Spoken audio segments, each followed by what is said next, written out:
All righty. Just welcoming everybody to another episode of Motivation and Mindset. I am James Morris, President and CEO of TMC Solutions, and I'm here with my brother, Jermaine Morris. I want you to introduce yourself, brother. I'm Jermaine Morris. I'm a certified coach and consultant, and I have a practice based around a DISC assessment. I help people decide if they want to make changes in their lives, give them a good base point. I work under the premise of self-awareness without judgment.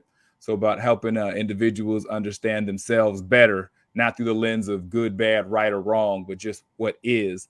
And if we're looking to make changes, helping people in that department. That's great stuff, man. So yeah, just we're just a couple of brothers that we like to get together once a week, and we just have some open, honest dialogue. We like to preface all these conversations by saying that I am not a doctor, I am not a lawyer. We're just two brothers talking. We're not prescribing anything. I'm not giving you any advice.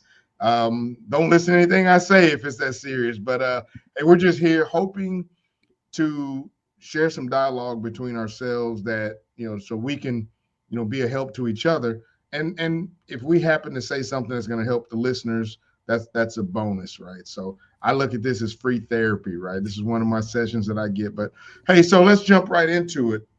Today we're going to talk about conflict resolution. And the thing that's interesting about this platform, and one of the many interesting things about this platform, is I will typically tackle the topics from a business corporate perspective, and then my brother Jermaine will chime in and address the situations from more of a personal, whether it's personal life outside of the workplace. It could be relationship driven, friendship driven. So it allows us to kind of really cover a lot of area. So this is fun stuff. I love that we get together and do this. I certainly appreciate all the feedback and the questions that we've been getting through the week. And I guess there's people seeing it later on and they're following up. I'm like, oh, let me check and see which one you're talking about. So that's fun stuff. That's fun stuff. So let's just jump right into it. Conflict resolution. Something that I have definitely learned to deal with much better. My barber used to say, the things that I did at 24, I don't do at 54.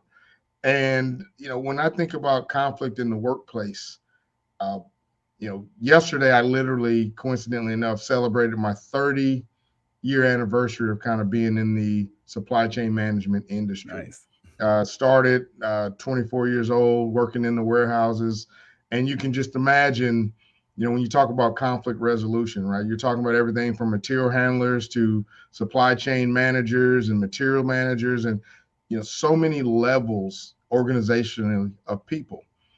And the one thing I've been fortunate enough to do is I've worked around a lot of people that were focused on getting the job done. But sometimes in getting the job done, we do a really great job of upsetting each other, right? Because there's lack of understanding sometimes. And why are you doing it that way? And, oh, that's how I did it at my last job. It's right. And we get where people spend a lot of time being upset with each other. And, I learned in my early days, I would say, well, you shouldn't have done that. And maybe if you handled it differently, and that's really pointing the finger, right? And I've learned as I've gotten a little older to say, well, maybe I didn't quite understand it, right? The way that I thought I should, right? And so, really from a workplace, you start talking about everything from, disgruntled employees to people don't feel like they're getting paid the right wages. And something I hear a lot is, my supervisor disrespected me, and I'm talking to him because, and I'm an old person, right? So I'm like, well, nobody want to be told what to do anymore. Everybody, anytime you talk to them, they feel attacked. But so that's really from a business perspective. These are just some of the aspects and that I see of, okay, these are things that create conflict.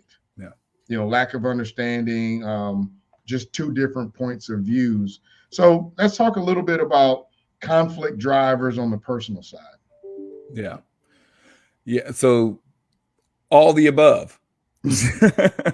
So when it comes to conflict personally, when we're dealing with just two human beings, Mhm. and just because we're in the same place doesn't mean we have the same history. Just because we grew up in the same neighborhood doesn't mean we have the same values. Just because we grew up in the same house doesn't mean we have the same perspective. Right. And so the way that one of us may interpret something could be completely different than the way somebody else does. So conflicts arise easily, and so the point is to not let that be the stopping point in the progression of the relationship. Right. Because typically, once we have opposing points of view, it's either shut down and don't communicate, or it turns into unproductive communication. Yeah. You're everything but a child of God, and when somebody get to telling you about yourself. Yeah. And so I think that conflict in itself is not a dirty word. Right. It happens when you're trying to grow, trying to develop, trying to evolve within a relationship, trying to learn each other better, when we experience life, conflict is going to happen. We both may not want spaghetti for dinner. One wants Italian, one wants Mexican. We're conflicting views of what we'd like to have for dinner, but it doesn't mean we have to go our separate ways or break up over it. Right. So would you say that with conflict, one of the ways of handling conflict is compromise? It's one of them. Yeah. It's one of them.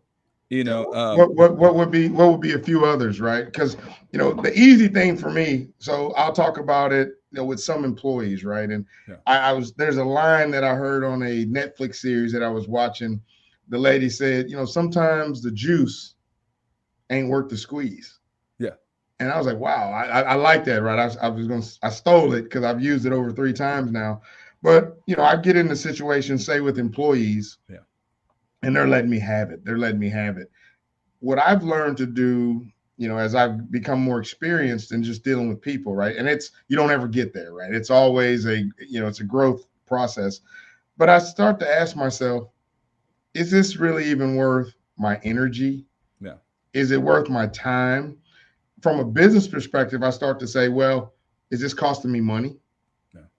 Is it costing me customer satisfaction issues? Or is it just irritating me because they're not following, right? So what I've learned to do sometimes, I says, you know what? Let's continue to do it your way for now. Again, let's make sure it's not a safety issue. Yeah. Let's make sure it's not a financial issue. Let's making sure that it's not hitting those 3 things that are part of the TMC ethos, right? Money, morals, and morale. Yeah. It's not cutting into my money. It's not morally wrong. Yeah. And it's not impacting the morale of the team. Then let's go ahead and try it. So to me, that's a little bit of compromise where I've had to say, hey, I need to step back because the way I've been doing things for the last 30 years, things have changed. So compromise, right? And, my younger days, I used to not compromise so much. Like, well, as a parent, my oldest son was great for wanting to understand the logic behind my thinking. And sometimes when I couldn't come up with anything else, I was like, well, because I said so. How about that? Yeah. So let's talk about compromise is one technique. Yeah. Let's talk about a few more ways that we deal with conflict at home. So the first one I would start with is honest communication. What are we talking about? Like we're having the blow up over, Italian versus Mexican for dinner. Is this what we're talking about? Correct. You know what I mean? Like, is this really what the issue is? Because it may be. It may be we had Italian 3 nights in a row this week, and I'm just sick of pasta. Mm-hmm. Okay, so that we're actually talking about the dinner tonight, right. Or this is the last straw on a series of events, and it's blowing up over dinner tonight. Right. So it's not that we're having Italian or Mexican. Is why is that you always get to choose what we eat? Or it could simply be we're supposed to have dinner at 5. You did what you wanted to do. Now it's 6:30, and you're asking me what I want. And I've got an attitude over you not sticking to the schedule. I've got an issue with you postponing. I feel like you put things ahead of me. I'm resentful over your time management or lack thereof. And so it's exposing and expressing itself through this dinner selection. Right. So the first is an open, honest conversation. So I like that, right? So if I were just to flip that back over to the business side, again, coming from a manufacturing background and a lot of handwork, and I can remember, I won't say her name, but one of my best leads would always be doing things her way and getting the job done. And when I would come back, she would be like, well, it doesn't matter because we're it's getting in the box. Yeah. You know? And what I had to finally say, well, why are you not following the process? Yeah. You know, where at one point I would just be like, you're not following the process, either follow the process or maybe you need to find another place to work. Yeah. Well, what I actually started to learn was, well, when I follow the process, I'm only able to pack out 20 widgets an hour. Yeah.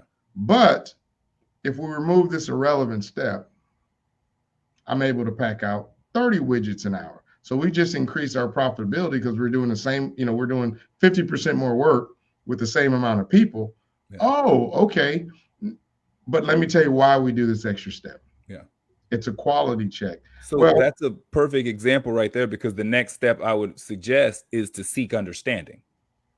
That's right. That's right. Now you're tapping into my 7 habits of highly effective people, right? So I hear you getting into that. You're right. And that's really an aspect of how we listen. Yeah. You know, what I've learned and what I'm trying to learn is when we listen, you know, we should be listening to seek understanding. What I find so often is I can see people looking at me, but they just waiting for me to shut up so that they can talk. So they're not listening. They're not gaining any understanding.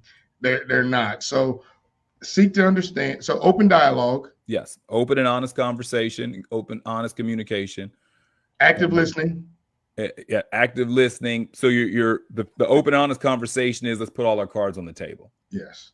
So I'm not holding this trump card to throw at you later. I'm not holding that draw 4 and Uno to have this aha moment. Right. Let's put the cards on the table so we both know what we're looking at. Yeah. And then the seeking understanding part is okay. The issue is I've been feeling a certain kind of way because you've been picking where we eat every week. Or I've been feeling a certain kind of way because of things that may have absolutely nothing to do with you. Maybe my boss has been riding me extra at work, and then I came home to have somebody else tell me what I'm going to have for dinner today. Right. Right. Like the bill that may have nothing to do with you. Yeah. But the seeking to understand is, okay, I get why now the way I just kind of said this is where we're going could make you feel a kind of way because of what the week you've been having and what's going on with the day. So my seeking to understand does not start with seeking to get you to understand me. Correct. Seeking to understand is to start for me to understand you. So we have a breakdown sometimes when it comes to communication because we think understanding is getting my point across. Right. No, just hear me out. Just let me tell you, and that we're talking about, I need understanding is like you getting where I'm coming from. And then I'll get with where you're coming from. You know, I like where you're going. And, you know, again, I'm always kind of replaying, you know, some of the things that I've read, right? And I'm hearing it, which is, we can start a whole nother conversation about you getting these books done because you're saying things that I'm hearing the experts are writing. And so I can't wait to get your stuff in print. But what I'm really hearing is, or what this makes me think about is, so now we have gotten into an argument, right? We're getting into a back and forth, aggressive dialogue. And one of my absolute favorite book is The 48 Laws of Power. Okay. And it talks about arguing. And it says any victory gained through argument is Pyrrhic, right? Because I'm the type of person that I'll shut down. Yeah. If we're trying to have a back and forth dialogue and you really getting at me, and I know that no matter what I say, you're already locked in. Yeah. So then I'm going to say, you know what? My bad. You're right. Yeah. Let's order Mexican. You know, we don't have to order Italian, or go ahead and do it your way. Let's move forward. Well, first of all, in my heart, I don't mean it. I just want you to shut up. I just want this back and forth. And this is at work or at home, right? Yeah. You know, I just want my boss to leave me alone. So I'm shaking my head saying, yes, sir, you're right. I'll do it differently. But I don't really feel it, right? So now I'm thinking about, is this a place that I can even continue to work at? Yeah. Right. Or is this a relationship that I can continue? Or I'm just going to say yes long enough for you to get out of my face so I can go back doing when I was doing all right, because I'm convinced that I was doing it the right way. And because the person that I'm talking to, not that it's their job to convince me that I'm wrong, but at least convince me that you understand my point of view. That understanding. That understanding. And then at that point, again, my old bosses or me as a leader of an organization, so often I'll say, wow, okay. Now you still can't do it that way. Yeah. But at least I know that this wasn't malicious. At least Yeah. I know that this wasn't just you out of pocket doing what the heck you want to do. I understand now that you're just trying to do the best job you can do. And I do believe most people want to do a great job. Yeah. Yeah. I understand why you were doing it. So now, even if you disagree, I need you to follow this process because it's a customer requirement, because there's a financial ramification, because there's a quality risk, you know, and then before you know it, we've done, which is one of my most important, favorite things is we've now started to work towards a win-win. So that would be the next step would be focusing on solutions. Right. But to go to your last point, so it's important to remember sometimes in conversation, some people are playing tennis, some people are playing volleyball. Okay. So tennis, you can volley back and forth all day till somebody gets a point. Okay. Volleyball, it's 3 touches, it's got to be over the net. Some people that you're communicating with, they're only good for 3 touches. They can't go back and it's some people they can set up, post, hit it over, and they can set up and have a full conversation. Some people, they're just one swing and it's over the net. Yeah. Like people do not communicate the same. You may be somebody who can take the conversation, set up your next point, drive it over to segue to the next point. Somebody else is just going to rebuttal whatever it is that you say to them. Yeah.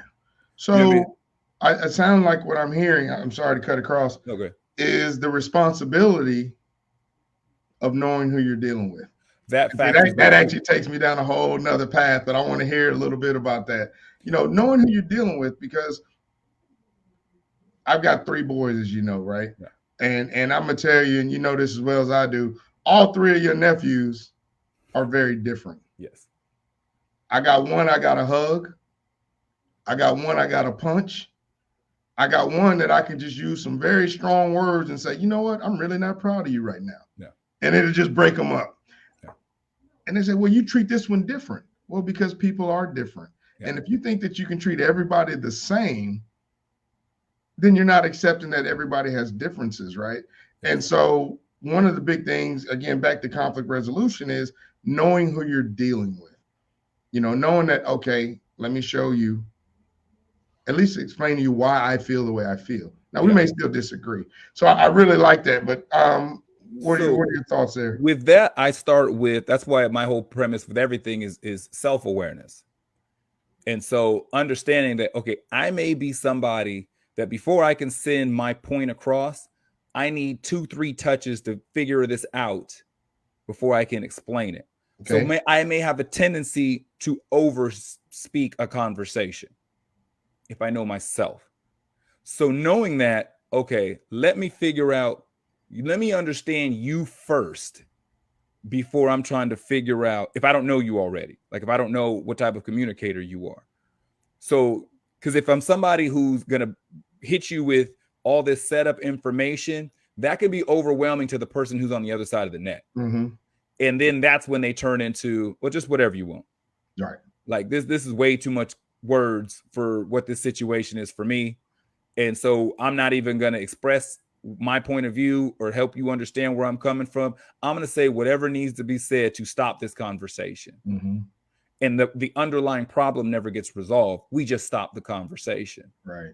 So when we understand ourselves, it's like, okay, even if I'm a straight to the point person, if the person I'm speaking to needs to process and understand, then that abrupt conversation can seem aggressive. So then they can still feel overwhelmed and not express themselves because they feel like you're just hitting them with bullet points. Right. So in the communication aspect, let me understand where you're coming from. Yeah. Let me see. Okay, now we've had the clear conversation, the clear understanding. Like I know cards are on the table.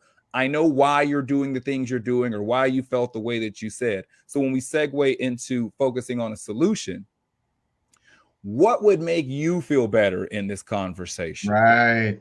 So instead of me telling you what's going to resolve this, you've expressed the information. You've told me your point of view.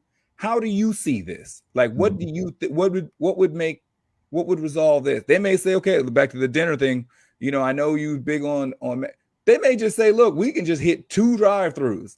We don't have to eat the same thing tonight. Right. We can be, DoorDash from different spots and see who, and just see who gets there first. Then we'll eat. It could be, okay, we'll do this tonight, but let's order this tomorrow. Right. So there's your compromise, right? Yeah. So it's not even, so before I even start with compromise, what is, because their solutions could be the same. Like in the conflict, they just may not like the way it was said to them. Mm. Like they could have been completely okay with going to Italian for dinner, but it was the fact that you told them they were going to have it is why all of a sudden they want Mexican. Okay. So if the solution is, well, I don't mind eating here, but when you want to make a suggestion, can it be a suggestion? Can it be the way? Can you ask me as opposed to telling me? Yeah. Can you? So when we figure out trying to come to that solution, that win-win, it's not always, like I said, I think compromise would be the next step. Sometimes our solutions are the same.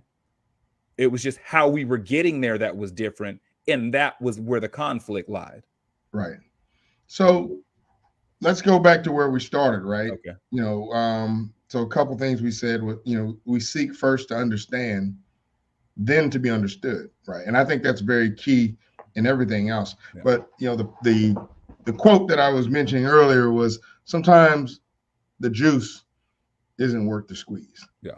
And so, one of the things that I've had to deal with, and it's always the least favorite part of my job, right? And has been over the, I've been in the business 30 years. I've probably been in leadership for 25 or 26 of those, right? So yeah. Hiring, firing, making those type of decisions.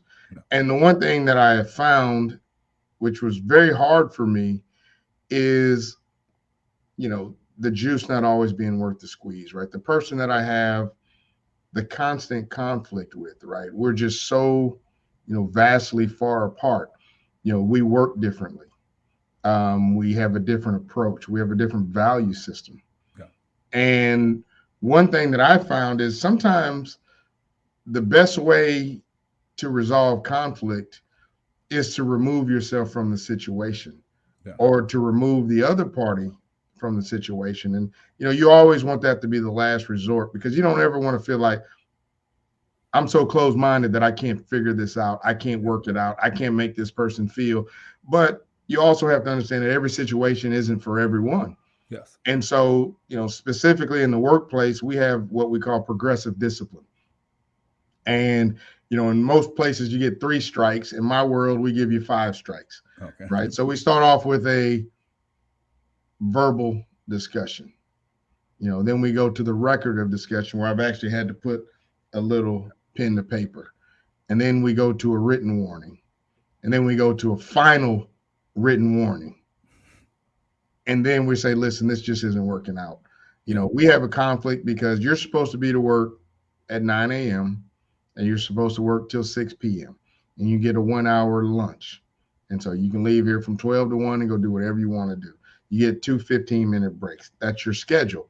But your 15-minute breaks are always your 20-minute breaks. We have continued to have discussions on why is it that while you leave at 10 for your 15-minute break, you don't start heading back until 10:15. Yeah. So you're back at your place at 10:20. Well, that's a 20-minute break. I'm trying to get you to understand why I'm frustrated with this. Because if you do that, and I get that industrial engineer in me comes out, so I start saying, so you're costing me 10 minutes a day, 5 days a week. That's 50 minutes. So that's an hour of productivity. That's 4 hours a month that I paid you for, that you're just walking back and forth.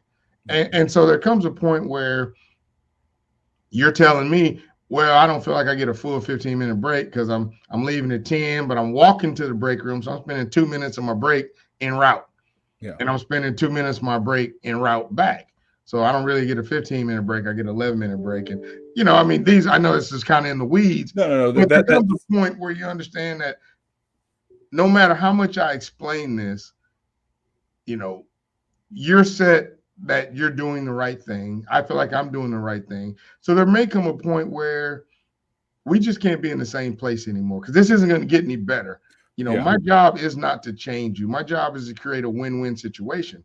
So the win for me may be to remove you, and the win for you may be to let you go into a place where you can be happy, where you can get a 19-minute break instead of a 15-minute break or whatever it is. But let's talk about, so that's kind of how I do it, right? And Yeah. we don't let the first incident, we try not to let the first incident be the last time, right? We try to progressively, but on the personal side, whether it's parenting or relationships, right? We got all this conflict going on. Yeah. At what point is enough? Or does it ever get there? I mean, So that I would stay in line, and it kind of ties in the example you just gave. That next step would be defining expectations and boundaries. okay. So the defined expectations, you got a 15-minute break. Like, I expect you, when you leave at 10, I expect you back here at 10:15.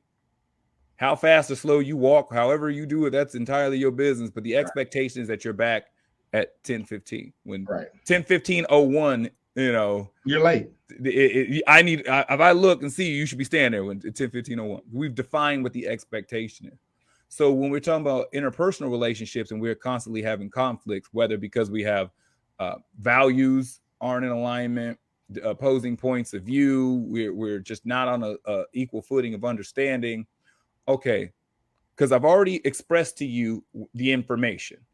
I've expressed to you, like, so we can get an understanding of why I'm upset, like what the problem is.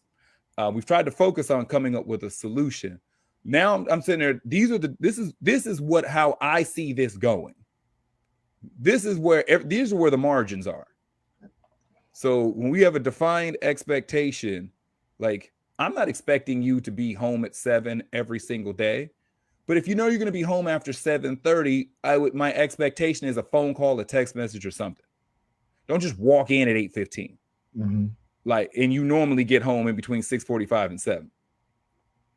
Like, continuously. This is just an example.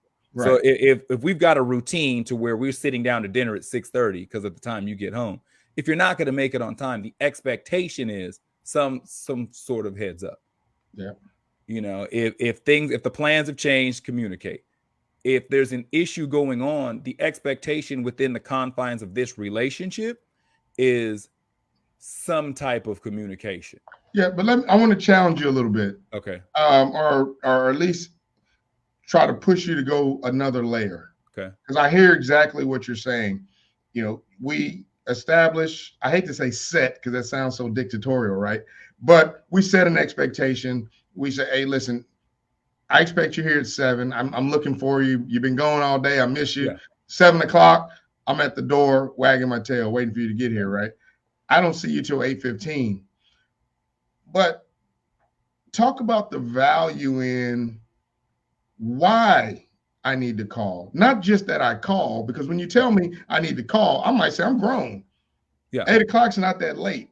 But let's talk about, because again, we're talking about conflict resolution, not just cutting the cord, right? Yeah. So let's talk a little bit about the next layer, which is, here's why it's important for me to call. Yeah. So, well, it actually is backward. That's why it was the understanding. Okay. So if we're using if we're gonna stick with this example, so if the issue is you come walking in at 8:30 to, normally it's a hug, it's an embrace, it's a how was your day, to a you lean and then all of a sudden you get the cheek. Okay, there's a problem. Like I whatever is going on, I just walked in the door, but I could tell there's some energy. That's right. And so let's communicate. I am aware that there's something different here. I may not be 100% sure what I did yet, but I'm not going to act like I just didn't experience something. So I just walked in. How was your day? Did anything happen? Is there something that's happening on my end? Like, what's going on? And then hopefully you have somebody that said this, the honest, open communication. Well, you know what? I was expecting you to be here an hour and a half ago. And you come in now with no heads up. Dinner fried, chicken's dried out. I kept heating and reheating. I was thinking you was coming in. Like, okay, that's the information. The understanding. Why are you upset at the time I came in? Yes. Well, it's because I made dinner. I had done this. I had planned these things out in my head under the premise that this was the time you were coming home.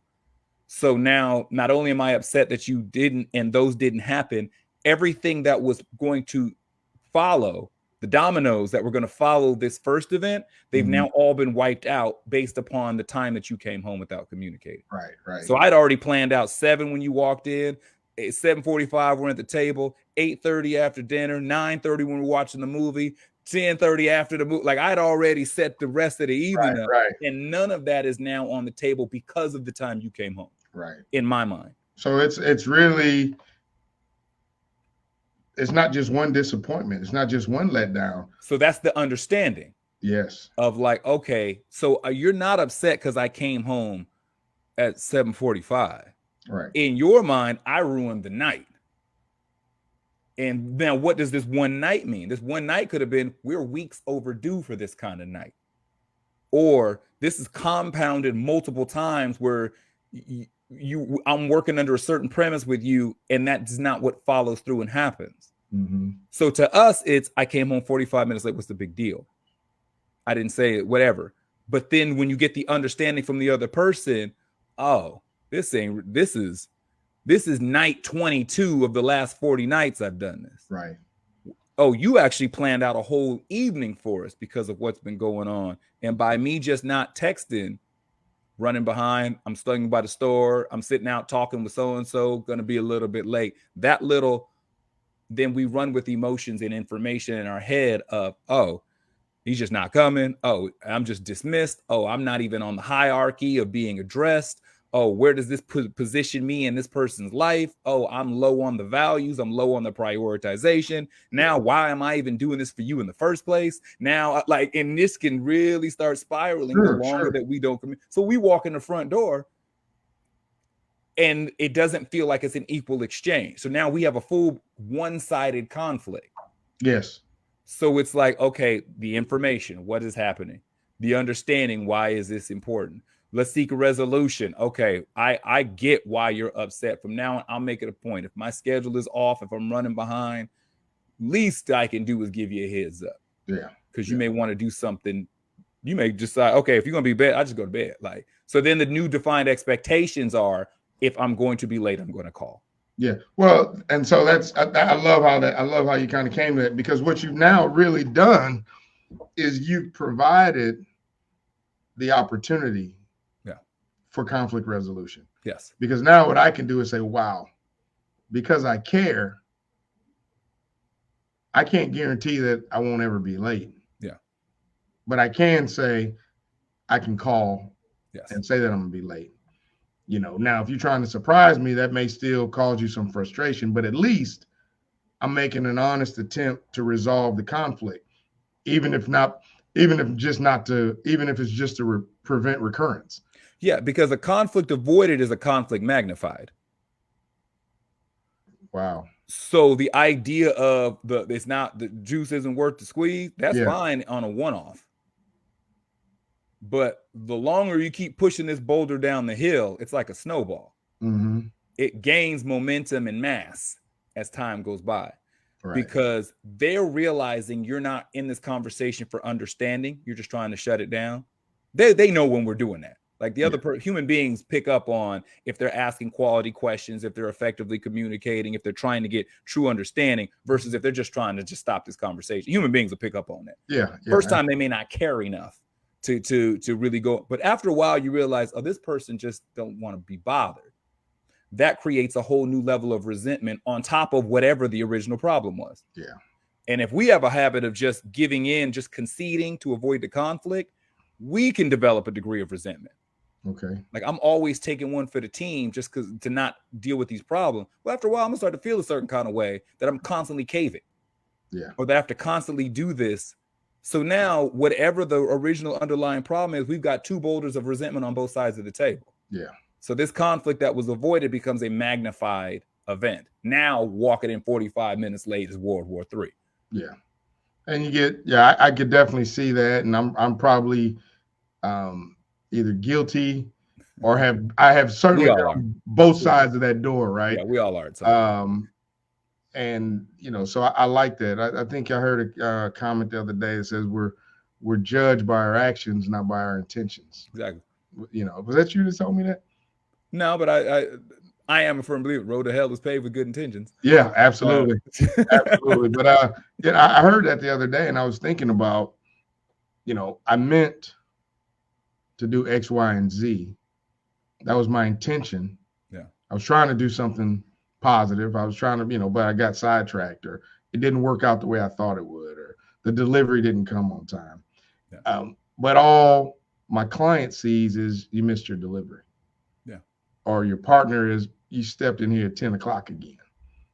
I thought you were trying to get here. And I'm like, trying to figure it out. And I meant to get here, but also had to go do X, Y, and Z. So that's where you have the open conversation. So the open conversation is one not through the lens of judgment. It's through the lens of information. Mm-hmm.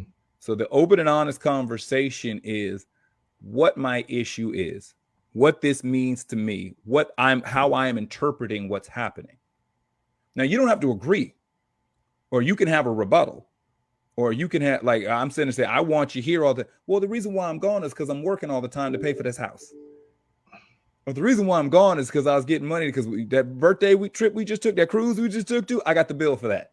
Yeah. So the reason why I'm working extra out, like, I can have a justified reason for how this goes. Right. The initial part is to say, this is the cards on the table. And that's why it's not holding on to the trump card of, okay, I'm going to entertain this conversation, then hit you with the, well, you like that birthday gift, didn't you? Or this, like, that draw for an Uno, I'm not holding that card. Right. I'm putting it on the table. Okay, I understand why you like me here. I understand why we're having this conflict. Because even if it's not even in that dynamic, we can have an issue over the way we raise our kids. We can have opposing points of view on parenting styles. Right. We have opposing points of view on how we spend money. We can have opposing points of view on where we take a vacation. Like there's a whole bunch of things. So that first conversation, the honest conversation, is a cards on the table conversation. Yeah. What are we talking about? I like that. What is, you got some energy. Let's figure out what is this energy about? And a lot of us play the trump card with our energy. We like to have a moment that so we don't put our cards on the table. We're not open and honest. And so the person addresses the cards you put on the table. Mm-hmm. But because you were holding one back here, it's never going to be resolved because you never put all the cards on the table to be dealt with. Yeah. Yeah. Yeah. It's, the situation should be win-win. Yeah. So often it's I won. Yeah. I won. And especially in business. And you may have heard me say this before. I've gotten now to where if the deal isn't a win-win, I'm not really interested. I entered into a deal with, one of my largest customers, and it was a win for them. Yeah. And now 7 years later, I'm still paying, for this great business opportunity that I took, because it was one-sided, right? And and I can remember in my career as trying to start my business, and a lot of one-sided wins. But what I've learned is if it's not a win-win, if it's you winning and me losing just to win the business, I'm not interested. If it's just me winning and you're losing and I'm burning you every month and you're burning cash, I'm not interested. If it's a win-win, then that avoids a lot of the conflict. So some conflicts don't boil down to that, personally.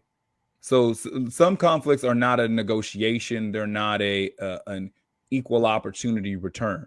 So sometimes we have conflicts just because somebody did something that they was just out of pocket. It's not because it's not a reaction to what we did, or it's not a misunderstanding of just some people are just out of pocket. Yep. Like that the ball started with just them being wrong. Like that's, and so now our reaction to what happened is we've got a problem. Yeah. Yeah. Like, I didn't do anything to you. You was on whatever you was on. Right. So now when it comes to the resolution, win-win may not be a viable solution. So it may just have to be, okay, what was what was this about? Yeah. Okay, explain to me what, like, this just, you try to get over on some money, you tried to, you was trying to get over an opportunity, you was just talking on some slick stuff, you was like, whatever was going on, like Right. I ain't never done you wrong, why are you coming at me like this? Yeah. And so that's where it's not, let me address you and show you why the disrespect. You run to me where how we got here. Mm-hmm. Because the end solution has to be, I need to be okay with moving forward with you. I can't just do that by imposing my will upon you. Right. So I need to figure out how we can get here and why I'm the one that you thought this was okay on. Right. And then based upon that information and that understanding, and then focus on the solution may be, okay, limited exposure to this person. It may be arm's length, you know what I'm saying? It may be gone all together. Right, right. Maybe something we can work on after, depending upon, the level, how egregious was the incident. Right. But it may not be two sides of the fence walk away with an equal win. Mm-hmm. Their win may be the fact that we still talk to them. Right. Like that might be the only win they get to walk away with. Yeah, yeah. And if nothing else, lessons to be learned. Yeah. For the next job or the next relationship or the next friendship, or okay, I lost a good friend, I lost a good woman, I lost a good job. Yeah. Because I couldn't be where I was supposed to be when I was supposed to be there. I couldn't be on time. I couldn't be productive. I couldn't be genuine. And so maybe the win sometimes is that lesson learned.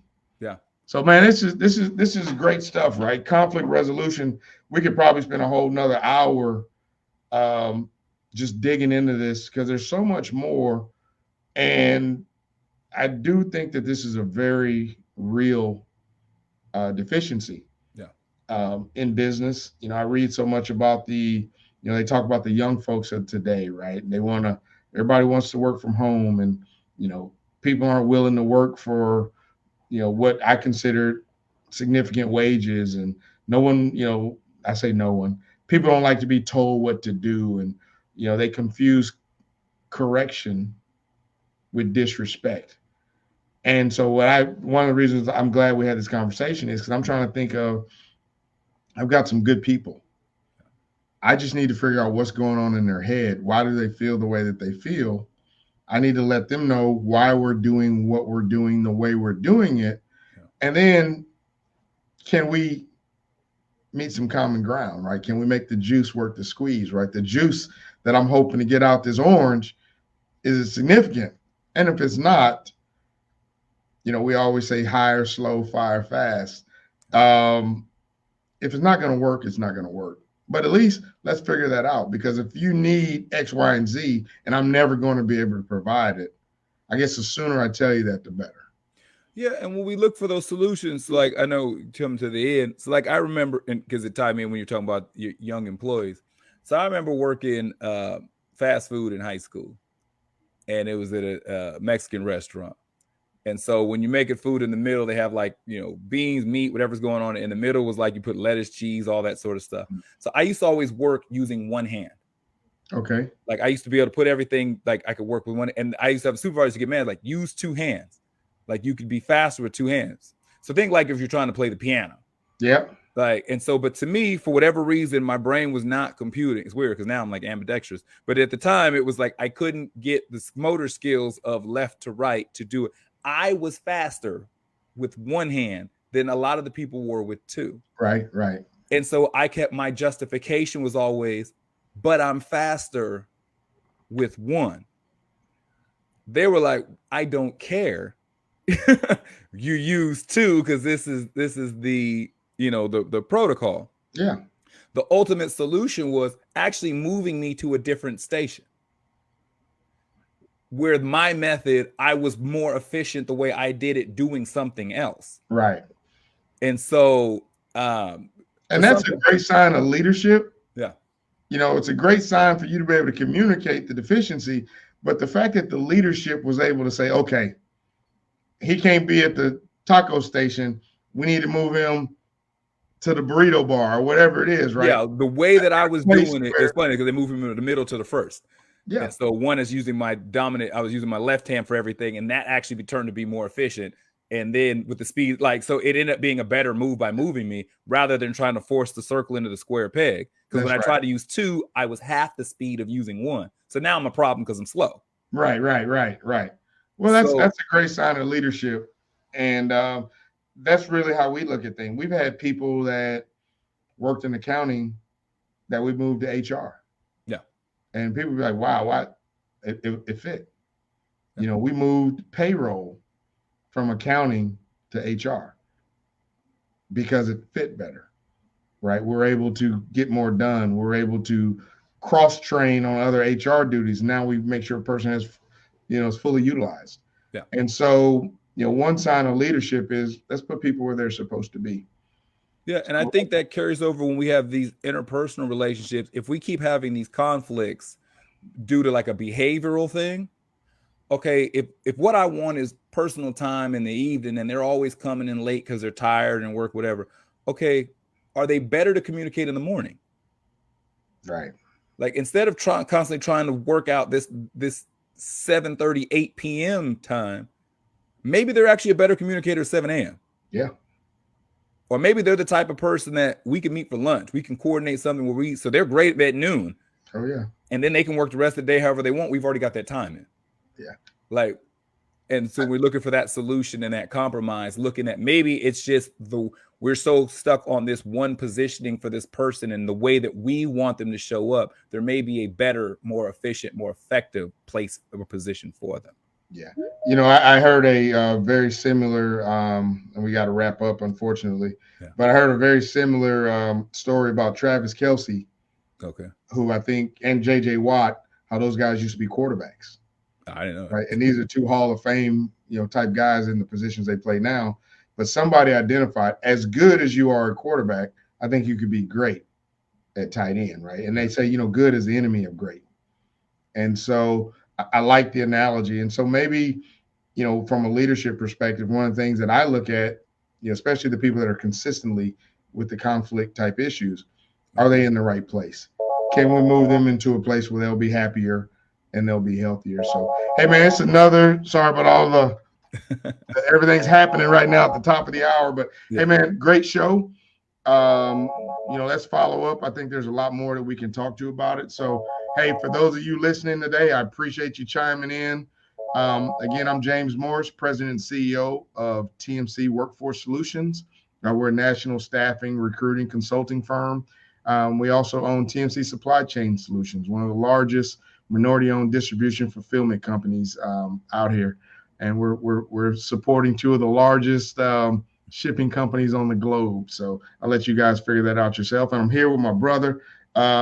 Give us some parting words. Yeah, I would just say that when we worry about the conflicts, it's not how do we avoid having them. Right. Like, so I would just say for anybody out there who's going through stuff, working it out, they're going to happen. And just communicate, be honest, open, and transparent. Try to find solutions. You'll be okay. I'm Jermaine Morris. I'm based out of Sacramento. For information on the assessment I do or any of the coaching or consultant stuff, you can go to mykeystome.com. That's MYKEYSTOME, My Keys to Me. And it gives you kind of a rundown of what the assessment is. And we can set you up with a consultation if it's something that you'd like to take and get you started. And yeah, always a pleasure doing this with you. Hey, man, good stuff, man. We'll get together next week, same time, same place, and I'll talk to you, I'm sure, before then. So, hey, appreciate it, and thank you for everybody joining Motivation and Mindset, and hopefully you heard something that that'll help you out. Hey, brother, we'll talk to you.